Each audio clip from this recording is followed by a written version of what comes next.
minister had just completed a revival one night in a Midwestern town, and as he decided to board the train that night, he took a seat beside of a young man. While sitting there, he found that the young man was crying. And he turned to this young fella and he said, "Young man," said, "I'm a minister. I'm a man of God.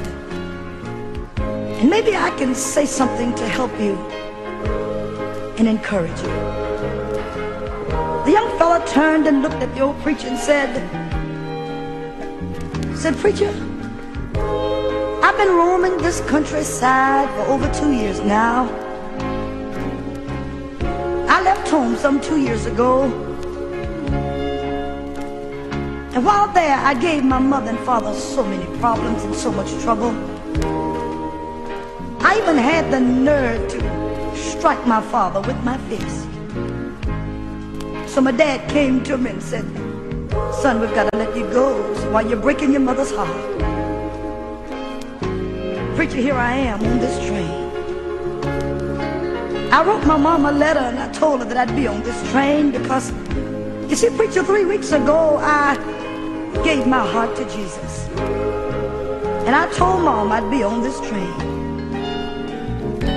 The old man of God looked at the young fella and said, "Son," said, "how do you know that everything is going to be all right when you get there? How do you know that you're going to be welcomed and you'll be able to get off the train?"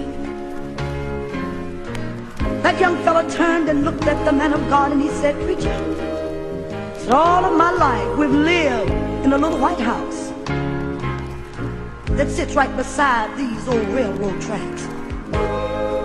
And out back of our house, we have a big old apple tree.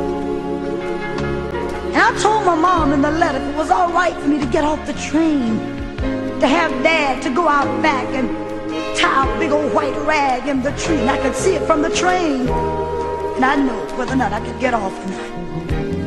I said, "Preacher, we almost home. We almost home. Would you look out the window? Rag is in the tree. I want to go home so bad, I don't know what to do." The old preacher took the arm of his sleeve and he wiped the window and he looked out.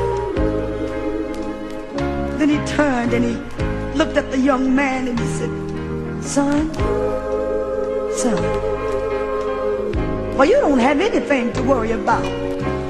That old apple tree is in full bloom. Well, they've got white rags from one end of that tree to the other.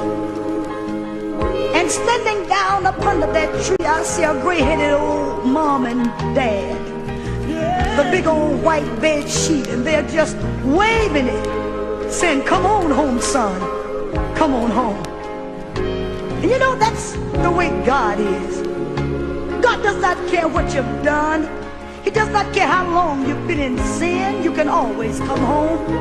But you see, man loves you because of, and God loves us in spite of.